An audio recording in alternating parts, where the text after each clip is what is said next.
Baik, Bapak Ibu Saudara yang terkasih dalam Tuhan, kita tahun ini, tema kita sepanjang tahun adalah Unshakable Kingdom. Tahun di mana kerajaan yang tidak tergoncangkan. Ya. Dan kalau kita melihat keadaan dunia sedang ada dalam masa kegelapan. Ya. Bukan cuma di dalam secara fisik, tapi juga di dalam spirit, saudara. Kalau kita melihat ya apa yang terjadi di alam roh, saudara, hari-hari ini kegelapan itu semakin gelap, saudara. Ya, kalau kita melihat keadaan dunia, betapa moralitas itu begitu hancur, begitu merosot keadaan dunia, ini memang tanda-tanda, ya, tanda-tanda bahwa Tuhan akan segera datang. Ini adalah tanda-tanda dunia memang sudah semakin tua, saudara. Ya, kita percaya bahwa Tuhan berjanji Dia akan datang kembali. Nah, tapi kita belum masuk dalam masa murka Allah. Kita harus tahu tanda-tanda zaman.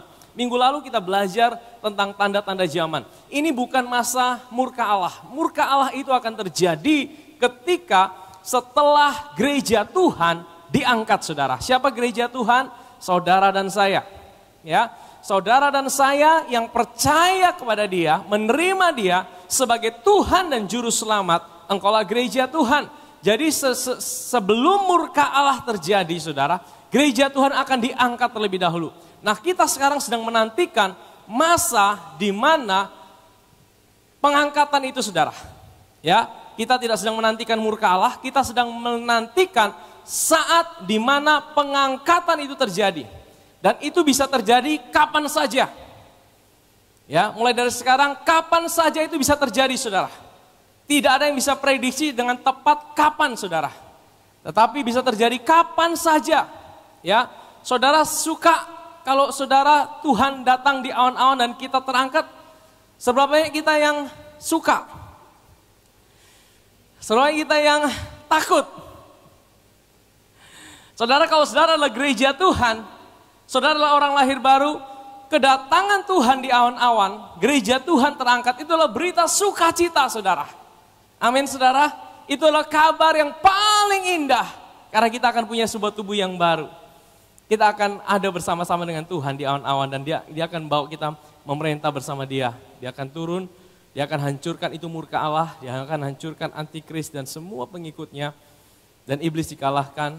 Dan Dia akan memerintah 1000 tahun di bumi, saudara. Itu pengharapan kita. Itu berita yang terus kita beritakan. Itu bukan cuma dongeng. Itu tertulis dalam firman Tuhan. Dan itu pasti terjadi, saudara. Amin, saudara. Nah, hari ini saya akan bawa kita melihat bagaimana kita hidup di masa kini. Lives in the present. Nah, hari ini saya akan bawa kita melihat bagaimana kita hidup di masa kini, saudara. Ya, masa kini itu artinya apa? Kok ini sepertinya agak aneh. Saudara, manusia itu hidup, memang dia hidup, tapi kadang-kadang dia sepertinya hidupnya tidak di masa kini tapi di masa lalu. Ada orang yang hidup, ada orang yang duduk seperti ini, seperti tubuhnya ada di masa kini, tapi pikirannya ada di masa lalu. Ada seperti itu? Atau hidup di masa depan? Tapi saya mau bawa kita melihat secara Alkitabiah, apa itu hidup di masa kini. Semua itu ada di Alkitab, bagaimana kita bisa hidup di masa kini, saudara. Untuk memberitakan pembebasan kepada orang-orang tawanan dan penglihatan bagi orang-orang buta. Untuk membebaskan orang-orang yang tertindas, untuk memberitakan tahun rahmat Tuhan telah datang. Kemudian ia menutup kitab itu, memberikannya kembali kepada pejabat, lalu duduk dan mata semua orang dalam rumah ibadat itu tertuju kepadanya. Nah, Bapak Saudara, Yesus mendeklarasikan sejak Dia ada di bumi memulai pelayanannya, itu adalah masa di mana anugerah Tuhan itu dilimpahkan sebegitu luar biasanya. Ya, kalau saudara mengikuti minggu lalu, dia kutip tapi tidak semuanya. Dia hilangkan hari pembalasan Allah kita. Karena memang kita belum masuk dalam hari pembalasan Allah kita. Masa kini kita hari ini, ya, masa kini kita adalah masa di mana anugerah Tuhan itu dilimpahkan begitu luar biasa. Dan saya percaya bahwa sekalipun di alam spirit itu kegelapan begitu gelap, tapi juga di alam spirit kegerakan kasih karunia Tuhan, penyingkapan akan karya Kristus itu akan melanda seluruh dunia, saudara. Ya, akan terjadi dua kontras yang akan begitu terjadi, saudara. Yang satu yang gelap semakin gelap. Tapi kegerakan kasih karunia Tuhan, pernyataan tentang karya Kristus, pernyataan tentang bahwa manusia tidak bisa hidup sendiri, harus ada juru selamat. Tuhan ingin manusia itu hidupnya tergantung dengan Tuhan, saudara. Manusia tidak pernah bisa diciptakan berjalan sendirian. Dan di dalam kegelapan, di dalam masa-masa sulit yang akan terjadi ke depan, baik secara fisik maupun secara spirit, di situ Tuhan akan nyatakan kasih karunia-Nya lebih lagi, saudara. Amin, saudara. Sebab Allah berfirman, pada waktu aku berkenan, aku akan mendengarkan engkau. Pada hari aku menyelamatkan, aku akan menolong engkau. Sesungguhnya waktu ini, katakan waktu ini, adalah waktu perkenanan itu. Sesungguhnya hari ini, katakan hari ini, adalah hari penyelamatan itu. Ada 2 kali kata waktu ini dan hari ini. Nah, saya ingin bawa kita melihat dikata pada waktu aku berkenan. Kata waktu di situ adalah kairos, katakan kairos. Kata waktu dalam bahasa Yunani ada 2, saudara. Yang satu kairos, yang kedua kronos. Kronos itu bicara tentang kronologi. Tapi kairos itu bicara tentang satu musim tertentu, saudara. Satu waktu tertentu. Nah, hari ini saya akan bicara tentang satu waktu tertentu kapan Tuhan itu berkenan, saudara. Ya, pada waktu atau kairos aku berkenan. Kapan waktu Tuhan berkenan? Karena waktu Tuhan berkenan, kata berkenan itu adalah dektos. Waktu Tuhan menerima, Tuhan mencintai. Di situ dikatakan, aku akan mendengarkan engkau dan pada hari aku menyelamatkan, aku akan menolong engkau. Kapan itu, saudara, Tuhan akan menyelamatkan dan menolong? Dikatakan pada waktu hari ini, dan hari ini. Katakan waktu ini dan hari ini. Ini kairos, ini bukan kronologis, tapi ini waktu tertentu. Kapan itu waktunya? Nah, inilah yang Tuhan maksudkan, hiduplah untuk hari ini. Amin, saudara. Nah, Tuhan berkata, saudara, hari ini dan waktu ini adalah waktu perkenanan Tuhan. Kalau kita hidup dalam hari ini dan waktu ini, itu adalah perkenanan Tuhan. Dan Tuhan bilang apa? Pada waktu aku berkenan, di situ apa? Aku mendengarkan engkau. Supaya kita mau bahwa Tuhan itu selalu dengar kita. Supaya kita mau bahwa Tuhan itu menyelamatkan kita. Kata keselamatan ini zozo, katakan zozo. Bahasa Yunani zozo, zozo itu bukan makanan. Zozo itu keselamatan. Keselamatan itu bukan sekedar mati masuk surga. Karena kalau kita cepat mati, kita cepat menggenapi tujuan Tuhan dalam hidup ini. Karena kita cepat masuk surga, betul? Tuhan bukan hanya mau kita mati masuk surga, tapi Tuhan mau selama kita hidup di dunia ini, surga itu ada di setiap area kehidupan kita. Itu zozo, saudara. Dan bagaimana kita mengalami surga di setiap area kehidupan kita. Waktu Tuhan menyelamatkan, kalau Tuhan menyelamatkan itu di luar kemampuan manusia, saudara. Betul? Kalau keselamatan yang Tuhan kerjakan, kata menyelamatkan itu adalah bukan sekedar mati masuk surga. Dia juga menyelamatkan rumah tangga saudara. Dia juga menyelamatkan masa depan saudara. Dia juga menyelamatkan sakit di tubuh saudara. Kalau dia menyelamatkan saudara, dia melakukan dengan cara-cara yang di luar kemampuan manusia, saudara. Amin. Di luar kekuatan kita. Kita manusia terbatas, saudara. Kita manusia tidak tahu segala sesuatu. Ya. Manusia tidak diciptakan untuk tahu segala sesuatu. Manusia diciptakan hanya untuk satu hal, untuk mengenal Tuhan yang tahu segala sesuatu. Makanya di Taman Eden, Tuhan tidak mau manusia itu makan pohon pengetahuan baik dan jahat. Karena manusia tidak diciptakan untuk tahu segala sesuatu. Kita manusia di-trigger. Saudara tahu, manusia itu punya sebuah kebutuhan. Makanya manusia itu ada sebuah kekosongan. Makanya kenapa teknologi diciptakan terus-menerus. Sebenarnya itu untuk menjawab kekosongan dalam hidup manusia yang tidak pernah akan terpuaskan. Manusia selalu mau cari tahu segala sesuatu. Manusia punya rasa ingin tahu yang besar. Tapi Tuhan sebenarnya tidak ciptakan manusia untuk tahu segala sesuatu. Tuhan ciptakan manusia untuk mengenal seorang pribadi. yang tahu segala sesuatu. Kita mungkin tidak tahu masa depan kita bagaimana, tapi kita tahu siapa yang pegang masa depan kita. Amin saudara. Tuhan ingin kita sadar itu. Makanya di Taman Eden kita disuruh makan pohon kehidupan sebenarnya, bukan disuruh makan pohon pengetahuan. Pohon kehidupan itu lambang daripada Yesus. Amin saudara. Hiduplah dalam masa kini. Jangan menghidupi masa lalu maupun masa depan. Boleh kita ingat masa lalu tapi jangan hidup di masa lalu. Boleh kita pikir masa depan tapi jangan terus memikirkan apa yang ada di depan. Hidupilah masa ini. Amin saudara.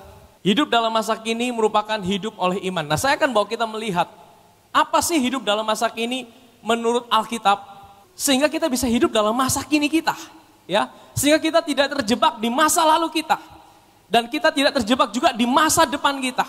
Apa kata Alkitab? Firman Tuhan berkata, orang benar akan hidup oleh iman, ya, orang benar akan berjalan di dalam iman, orang benar akan hidup oleh iman. Nah bagaimana kita menjalani hidup dalam masa kini kita adalah hidup di dalam iman. Katakan iman. Nah persoalannya apa itu iman saudara? Next. Ibrani 11 ayat 1 bilang gini. Iman adalah dasar dari segala sesuatu yang kita harapkan dan bukti dari segala sesuatu yang tidak kita lihat. Iman itu dasar dari segala sesuatu. Katakan segala sesuatu yang kita harapkan. Dan bukti dari segala sesuatu yang apa? Tidak kita lihat. Bahasa Inggrisnya bilang gini. Now, faith is. Sudah lihat bagaimana faith itu dikepung dengan now dan is. Jadi sebenarnya saudara, is itu apa? Is itu present tense. Is itu adalah sekarang. Iman itu sekarang saudara.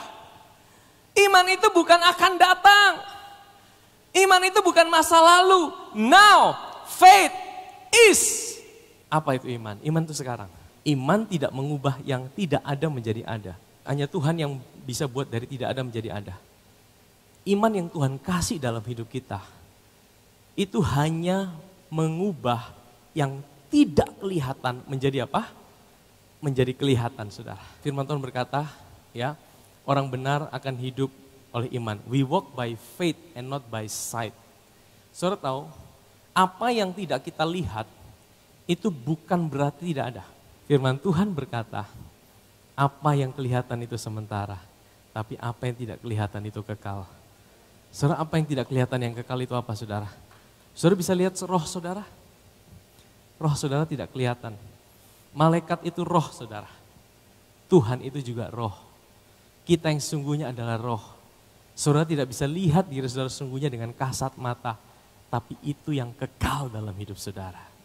Makanya Paulus berkata, kami tidak memperhatikan yang kelihatan, tapi kami memperhatikan yang tidak kelihatan. Karena yang kelihatan sementara, yang tidak kelihatan adalah kekal. Amin saudara.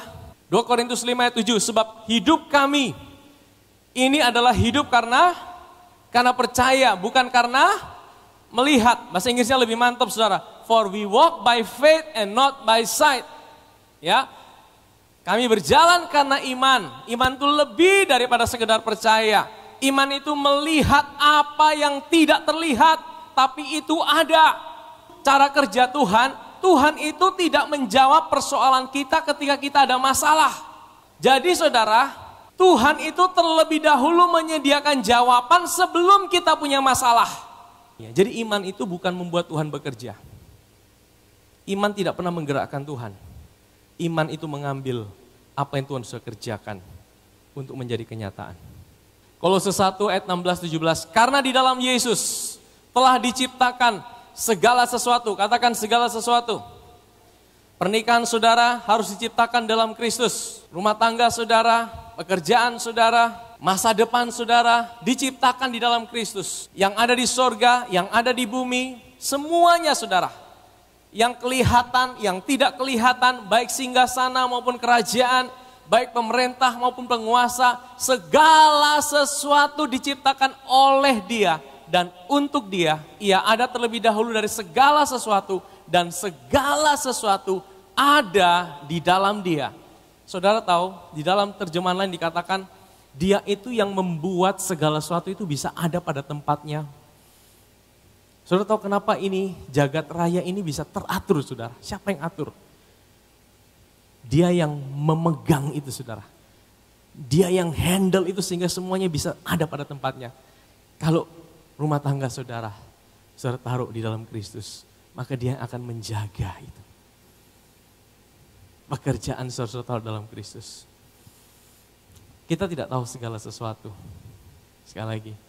Tapi kita punya Tuhan yang tahu segala sesuatu. Dia Tuhan yang bisa buat kita ada pada waktu yang tepat, pada saat yang tepat, bertemu dengan orang-orang yang tepat. Amin saudara, kita tidak harus pintar semua. Tapi kita harus tahu, kita punya seorang yang tahu segala sesuatu, yang pegang hidup kita. Amin saudara. Apa itu berjalan dalam iman? Nah, kita akan belajar prinsip iman dari apa yang Yesus ajarkan.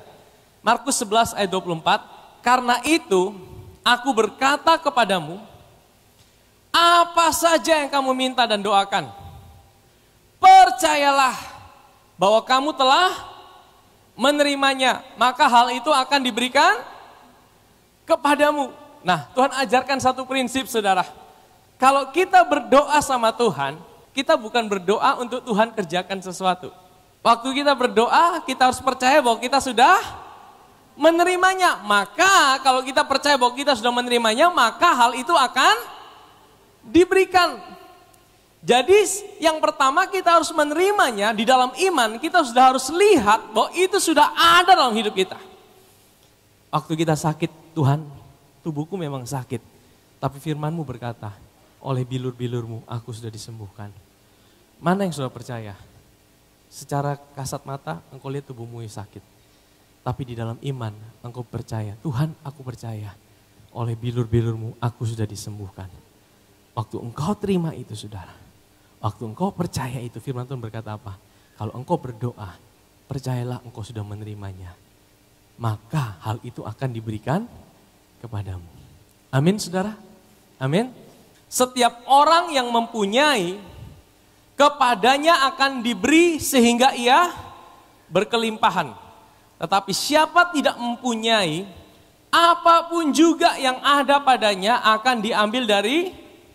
Saya mau tanya sama saudara, sebenarnya kita suka kalau kita punya dikasih tambah. Tapi kalau firman Tuhan bilang siapa yang tidak punya, apapun juga yang ada padanya akan diambil daripadanya. Dikatakan apapun juga yang ada padanya diambil, berarti ada dong. Betul? Berarti ada sesuatu dong dalam hidupnya. Kok Tuhan Yesus ngomongnya bikin bingung, maksudnya apa ini saudara? Ini bicara tentang iman. Ya, firman Tuhan berkata, kalau engkau punya iman, engkau melihat dirimu, bahwa engkau sudah punya segala sesuatu yang Tuhan kerjakan buat hidupmu.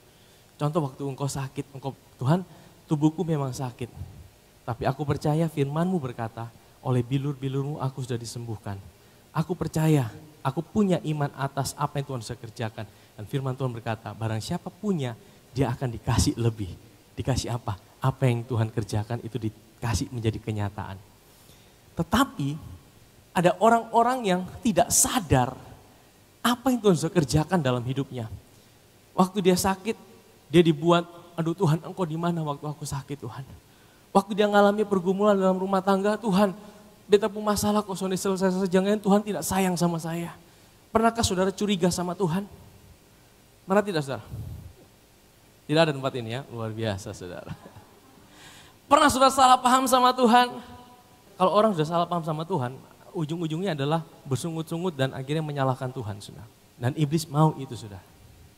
Saudara tahu iblis itu strateginya dari dulu sekarang dan selama-lamanya sama. Dia selalu buat kita untuk salah paham sama Tuhan. Karena kalau kita salah paham sama Tuhan, kita pikir Tuhan tidak baik sama kita. Tuhan tidak bayar apapun buat hidup kita. Tuhan jahat sama kita. Kita tidak punya apa-apa kok dari Tuhan. Semuanya ini karena aku yang kerja, aku yang usaha, aku yang berusaha dengan kekuatanku. Tuhan tidak buat apa-apa kok dalam hidupku. Artinya kita tidak menyadari ada sesuatu yang kita punya dari Tuhan. Maka firman Tuhan katakan, kalau engkau tidak punya kesadaran akan apa yang Tuhan bisa kerjakan dalam hidupmu, maka apa yang Tuhan bisa kerjakan itu, apa apa yang Tuhan sudah bayar buat hidupmu, apa yang Tuhan sudah selesaikan buat hidupmu, itu tidak akan engkau alami dalam hidup ini. Bukan Tuhan yang ambil loh saudara, Tuhan tidak pernah ambil. Tuhan itu bukan Tuhan yang beri dan Tuhan yang mengambil. Itu ada ayatnya di Ayub. Saudara tahu Ayub itu adalah pernyataan Ayub waktu dia belum kenal Tuhan yang sesungguhnya. Dia cabut perkataan itu di akhir daripada kitab Ayub. Aku mencabut seluruh perkataanku, saat ini aku kenal Tuhan. Tuhan kita bukan Tuhan yang memberi dan dia mengambil. Tapi dia terus Tuhan yang memberi dan memberi dan memberi.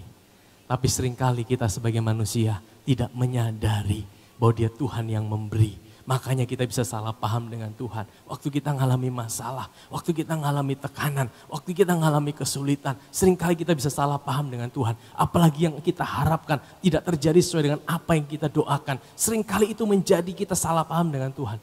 Kita berkata, Tuhan engkau ada di mana? Dan saudara, firman Tuhan Yesus bilang gini, kalau engkau tidak punya itu, apa yang kita punya itu?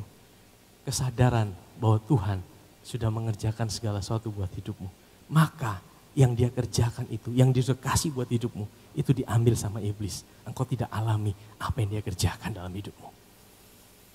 Amin saudara. Makanya tidak otomatis semua anak Tuhan pasti ngalami kemenangan. Yesus sudah bayar kemenangan itu di atas kayu salib. Tapi bagaimana kita menjalani hidup ini? Oleh iman. Bagaimana kita berjalan dalam masa kini hidup kita akan menentukan apakah kita menjalani kemenangan itu atau tidak.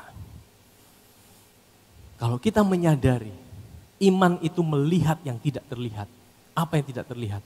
Apa yang Yesus sudah bayar buat hidup saudara dan saya. Apa yang Yesus sudah kerjakan buat hidup kita. Waktu kita menjalani hidup ini oleh iman. Mata saudara melihat masalah saudara belum beres.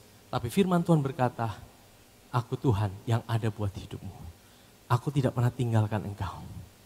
Engkau percaya dia udah bayar segala sesuatu buat hidupmu. Amin saudara, mana yang mau engkau percaya? Kalau engkau percaya akan apa yang Tuhan katakan buat hidupmu, maka engkau akan alami apa yang dia sudah bayar buat hidupmu. Tapi kalau engkau tidak percaya, engkau tidak lihat dengan mata imanmu, apa yang Tuhan sudah kerjakan buat hidupmu. Firman Tuhan berkata, apa yang ada padamu yang Tuhan sudah kerjakan, itu diambil sama iblis. Perhatikan cara kamu mendengar, karena siapa yang mempunyai kepadanya akan diberi. Tapi siapa yang tidak mempunyai apa nih maksudnya? Mempunyai iman atas apa yang Yesus sudah bayar buat hidupnya, sekalipun Yesus sudah bayar lunas, itu semua akan diambil daripadanya. Ya, ini perkataan yang sama tapi dari dua Injil yang berbeda. Next. Apa sih yang Tuhan punya, yang hari ini jadi punya kita? Semua yang Bapa punya adalah kepunyaan kita di dalam Kristus. Waktu kita menerima Yesus sebagai Tuhan dan Juru Selamat, semua yang Bapa punya adalah kepunyaan kita. Ayatnya di mana? Efesus 1 ayat yang ketiga. Terpujilah Allah dan Bapa Tuhan kita Yesus Kristus, yang dalam Kristus, kata kuncinya adalah dalam Kristus saudara, telah mengaruniakan kepada kita segala berkat rohani di dalam. Jadi saudara, hari ini Tuhan itu sudah, bukan akan. Ya, dia sudah mengaruniakan kepada kita segala berkat rohani di dalam sorga. Jadi waktu kita terima Tuhan hari ini, kita udah punya segala sesuatu saudara. Karena apa? Kristus adalah hidup kita hari ini. Karya Kristus itu luar biasa saudara. Waktu dia mati, dia bawa kita mati bersama dia. Hidup kita yang lama, manusia lama kita di dalam Adam itu udah selesai. Tapi waktu dia bangkit, karena kita ikut mati bersama dia, maka kita ikut bangkit bersama dia. Waktu kita bangkit itu bukan hidup kita sendiri, hidupnya Kristus yang menjadi hidup kita hari ini. Saudara tahu kalau hidupnya Kristus menjadi hidup kita, berarti segala kepunyaan Kristus adalah kepunyaan saudara dan saya. Amin. Nah, kenapa dikatakan segala berkat rohani di dalam sorga? Kenapa berkat rohani? Karena segala sesuatu dimulai dari yang rohani. Ya, Tuhan kasih saudara itu pertama dalam bentuk rohani. Di dalam alam roh terlebih dahulu. Roh itu, rohani itu berarti dalam alam roh, spiritual. Untuk mencairkan yang dari yang roh menjadi jasmani, itulah iman saudara. Makanya iman itu tidak membuat yang tidak ada menjadi ada. Iman itu mengubah yang tidak kelihatan menjadi kelihatan. Apa yang tidak kelihatan? Kenapa dia tidak kelihatan? Karena dia di alam roh. Di dalam alam roh, saudara dan Kristus itu menjadi satu. Dia sudah bayar segala sesuatu buat hidup saudara. Ketika saudara menjalani hidup ini, sekalipun mata saudara belum lihat, tapi dalam spirit engkau percaya, aku percaya hari ini. Bahkan hidupku hari ini bukannya aku lagi, tapi Kristus adalah hidupku. Karena aku tahu Kristus adalah hidupku, segala sesuatu yang ada dalam hidupku, Tuhan sudah selesaikan, Tuhan sudah jawab. Amin saudara, sehingga ketika engkau berjalan dalam hidup ini, engkau tahu tidak ada satupun persoalan yang Tuhan belum selesaikan buat hidup saudara. Bukan berarti kita tidak mengalami masalah, bukan berarti kita tidak mengalami persoalan. Tapi ketika kita menjalani hidup ini, kita bisa menikmati hidup ini. Karena kita tahu Tuhan itu ada buat kita saudara. Amin. Roma 8 ayat 17. Dan jika kita adalah anak, maka kita juga adalah ahli waris. Maksudnya orang-orang yang berhak menerima janji-janji Allah yang akan menerimanya bersama-sama dengan Kristus. Katakan bersama-sama dengan Kristus. Yaitu jika kita menderita bersama-sama dengan dia, supaya kita juga dipermuliakan bersama-sama dengan dia. And if children, then heirs, heirs of God, and join heirs with Christ. Kita ini join heirs, kita ini jadi satu. Join heirs with Christ, kita ini menjadi satu. Yang buat kita terima warisan itu karena kita ini menjadi satu dengan Kristus, saudara. Kita punya posisi hari ini, Efesus 2 ayat 6 berkata, kita ini didudukkan hari ini di sebelah kanan Bapa di sorga. Amin. Saudara harus tahu posisi saudara hari ini. Firman Tuhan berkata, we are seated with Christ. Kita didudukkan saat ini bersama-sama dengan Kristus di sebelah kanan Bapa di sorga. Apa yang Tuhan punya, saudara punya. Amin. Kita harus tahu itu. Waktu kita tahu itu saudara, kita bisa menjalani hidup di masa kini. Mungkin engkau lihat situasimu belum seperti apa yang engkau harapkan. Tapi karena engkau bisa lihat, hari ini Tuhan ada buat hidup saudara. Saudara bisa menikmati setiap saat, setiap masa di dalam apapun yang sedang kau hadapi hari ini. Amin saudara. Kolose 2 ayat 6 dan 10. Kamu telah menerima Kristus Yesus, Tuhan kita. Karena itu hendaklah hidupmu tetap di dalam Dia. Dan kamu telah dipenuhi di dalam, kamu telah, itu bukan akan. Kamu telah dipenuhi dalam Dia. Dialah kepala semua pemerintah dan penguasa. Saudara hari ini, kepenuhan Kristus itu sudah ada dalam hidup kita. Kamu telah dipenuhi. Kita bukan minta kepenuhan lagi. Kamu telah dipenuhi di dalam Dia. Amin. Jadi kalau saudara sudah lahir baru, saudara itu sudah dipenuhi dalam Dia. Saudara berjalan dari kepenuhannya, saudara. Orang yang berjalan dari kepenuhannya akan sadar siapa dirinya. Orang yang kuat dalam identitasnya, dia tidak akan gampang digoyahkan, saudara. Amin, saudara. Orang yang tahu siapa dirinya, dia akan bisa hidup dalam masa kininya dia. Iman itu untuk melihat apa yang Tuhan kerjakan. Apa yang Tuhan kerjakan hari ini? Dia berikan kita identitas yang baru. Dia penuhkan kita. Dia sudah selesaikan segala sesuatu buat hidup kita, saudara dan saya. Sehingga kita bisa berjalan di dalam masa kini hidup kita. Amin saudara. Tuhan ada buat setiap kita sekarang. Nah ini adalah sebuah kisah. Ketika Marta mendengar bahwa Yesus datang, ia pergi mendapatkannya. Tetapi Maria tinggal di rumah. Maka kata Marta pada Yesus, Tuhan sekiranya engkau ada di sini, saudaraku pasti tidak. Saudara, Marta ini sedang bicara tentang masa lalu. Ini bicara tentang apa? Masa lalu. Seandainya, sebenarnya kita juga suka hidup di masa lalu seperti Marta ini. Aduh seandainya saya tidak salah pilih jalan, hari ini pasti hidupku tidak begini. Ada tidak saudara? Seandainya saya tidak lahir di keluarga ini. Ada tidak saudara? Seandainya saya tidak salah pilih istri. Wah. Seandainya saya tidak salah pilih suami. Waduh. Seandainya saya tidak salah pilih pekerjaan. Sebenarnya kita suka hidup di masa lalu. Ada? Tempat ini tidak ada semuanya, luar biasa saudara. Maksudnya tidak ada yang ngaku saudara. Ini realita yang seringkali datang dalam hidup kita. Kadang-kadang penyesalan datang terlambat saudara. Tapi Tuhan tidak ingin kita hidup di masa lalu. Marta berkata, seandainya Tuhan 4 hari lalu engkau datang, pasti kejadian ini tidak terjadi Tuhan. Saudara tahu Tuhan bilang apa? Tetapi sekarang pun aku tahu bahwa Allah akan memberikan kepadamu segala sesuatu yang kau minta kepadanya. Ada 23, kata Yesus kepada Marta, saudaramu akan bangkit. Lihat Marta bilang apa saudara? Kata Marta kepada Yesus, aku tahu bahwa ia akan bangkit pada waktu orang-orang bangkit pada ini masa depan atau masa depan. Jadi Marta ini hidup di masa lalu dan masa depan. Ya, dia bilang Tuhan seandainya engkau datang, Lazarus tidak mati. Tuhan bilang apa? Dia akan bangkit. Iya, nanti dia bangkit, nanti Tuhan, nanti.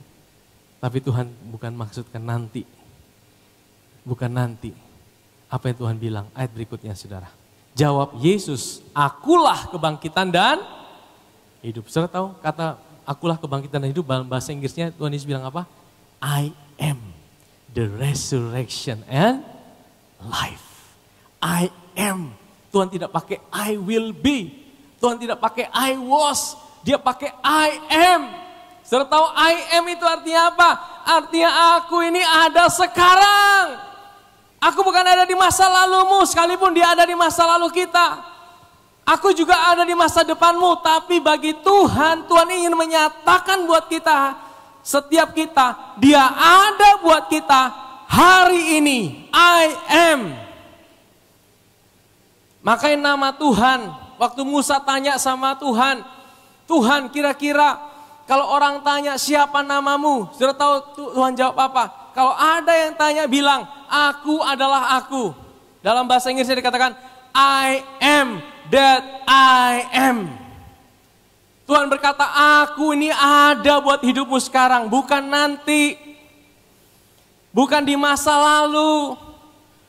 Makanya ada the great I am yang Yesus jelaskan di Injil Yohanes. Semuanya pakai kata I am. I am the bread of life. I am the resurrection and life. I am the door. I am the good shepherd. Semuanya kata I am, saudara tahu. Nama Tuhan itu adalah I am. Aku ada sekarang. Makanya dia katakan aku ada Immanuel. Aku selalu ada beserta dengan hidupmu. Ini yang Tuhan ingin kita sadar. Bagaimana kita hidup di masa kini hidup kita. Waktu kita menyadari dia adalah I am dalam hidupku. Waktu aku menjalani hidup ini, aku tidak pernah sendiri. Aku punya Tuhan yang selalu ada buat hidupku sekarang. Amin saudara. Matius 6 dikatakan gini, sebab itu janganlah kamu khawatir dan berkata, apakah yang akan kami makan, apakah yang akan kami minum, apakah yang akan kami pakai. Semua itu dicari bangsa-bangsa yang tidak mengenal Allah. Akan tetapi Bapamu yang di sorga tahu bahwa kamu memerlukan semuanya itu. Tapi carilah dahulu kerajaan Allah dan kebenarannya, maka semuanya itu akan ditambahkan kepadamu. Sebab itu janganlah kamu khawatir akan hari besok, karena hari besok punya kesusahannya sendiri. Kesusahan sehari cukuplah untuk sehari. Saudara, saya diingatkan bagaimana orang Israel itu waktu mereka berjalan di padang gurun, saudara. Saudara tahu, mereka disuruh ambil mana itu setiap hari, 1 hari cukup untuk 1 hari. Kenapa? Karena mereka disuruh belajar mengandalkan Tuhan setiap hari. Saudara tahu kenapa? Kalau hari ini Tuhan belum singkapkan, belum kasih saudara, mungkin saudara belum lihat semuanya saudara. Mungkin saudara tidak punya sumber daya yang cukup dalam hidup saudara. Mungkin saudara tidak bisa lihat segala sesuatu itu seperti apa yang saudara harapkan. Supaya apa? Supaya setiap hari Tuhan mau ajarkan kita untuk selalu belajar mengandalkan Tuhan. Kalau semuanya udah bisa kita atur dengan kekuatan kita, kita pikir kita mampu. Kita tidak perlu Tuhan, saudara. Kadang-kadang saya belajar satu hal dari Tuhan. Dalam perjalanan hidup ini, kadang-kadang Tuhan tidak kasih satu kali semuanya di depan. Kadang-kadang pas kita butuh, pas ada saudara. Pas kita mau, pas Tuhan atur, pas ada. Karena apa? Di situ Tuhan bilang, lihat ya, engkau lihat, aku selalu ada buat hidupmu. Supaya dalam setiap hari hidup kita, mata kita selalu tertuju sama Tuhan. Mata kita selalu terarah sama Tuhan. Engkaulah sumber pengharapanku Tuhan. Engkaulah sumber kekuatanku Tuhan. Amin saudara. If God gives such attention to the appearance of wild flowers, kalau Tuhan itu sampai menaruh perhatian yang begitu besar terhadap bunga-bunga yang liar, most of which are never ever seen, yang sebagian besar itu tidak pernah terlihat, don't you think that He will attend to you? Tidakkah engkau berpikir bahwa Dia itu akan memperhatikan hidup saudara? Take pride in you. Dia bangga sama hidup saudara. He take pride in you, do His best for you. Dia lakukan yang terbaik buat hidup saudara. What I'm trying to do here is to get you to relax. Sebenarnya kita mau relax pagi hari ini. Kata relax itu bukan berarti do nothing saudara. Ada banyak orang kita seperti relax hari ini. Ada kita duduk tapi pikiran kita sedang dalam peperangan. Sedang dalam pertempuran yang berat. Hati kita sedang berkecamuk. Itu bukan relax. Yang relax yang Tuhan maksudkan adalah sekalipun engkau sibuk. Sekalipun banyak hal yang harus engkau kerjakan. Sekalipun banyak hal yang harus engkau bereskan. Tapi dalam hatimu ada sebuah rest. Ada sebuah relax. Tuhan bilang relax. Tenang, relax. Firman Tuhan bilang apa? I'm trying to do here is to get you to relax. To not be so preoccupied with getting. Jangan terlalu preoccupied, itu artinya jangan terlalu fokuskan dirimu. Untuk mendapatkan. So you can respond to God's giving. Sehingga kita bisa meresponi apa yang Tuhan berikan dalam hidup kita. Kalau fokus kita hanya untuk mendapatkan, kita kadang-kadang lupa apa yang Tuhan berikan dalam hidup kita. Ya. People who don't know God and the way He works fuse over these things. Jadi orang yang tidak kenal Tuhan dan bagaimana Tuhan bekerja, seringkali dibingungkan dengan cara-cara hal-hal ini saudara. But you know, tapi engkau tahu both God and how He works. Engkau tahu, ya, engkau kenal Tuhan dan bagaimana Dia bekerja. Makanya penting kita tahu bagaimana Tuhan bekerja dalam hidup kita. Pentingnya kita bertumbuh dalam pengenalan akan Dia. Ya, steep your life in God reality. God initiative, God provisions. Ya, realitas Tuhan, inisiatif Tuhan, penyediaan dari Tuhan. Jangan khawatir, don't worry about missing out. Jangan khawatir kehilangan. You will find all your everyday human concerns will be met. Engkau akan temukan semua yang manusia butuhkan setiap hari. Itu akan disediakan. Give your entire attention. Berikan seluruh perhatianmu to what God is doing right now. Sekarang pikirkan, renungkan apa yang sedang Tuhan kerjakan sekarang. And don't get worked up about what may or may not happen tomorrow. Dan jangan khawatir tentang apa yang akan terjadi maupun tidak terjadi besok. God will help you deal with whatever hard things come up when the time comes. Tuhan itu akan tolong saudara untuk berurusan dengan apapun juga hal-hal yang berat yang akan engkau hadapi ketika itu datang dalam hidupmu. Jadi maksudnya Tuhan tuh bilang gini, hari ini engkau enjoy waktumu. Nikmati waktumu dengan Tuhan. Karena engkau tahu Tuhan ada buat hidupmu. Kalau besok engkau menghadapi masalah, percayalah Tuhan ada buat hidupmu besok. Besok juga itu akan jadi hari ini buat hidup saudara. Besok itu akan jadi saat ini buat hidup saudara. Amin saudara.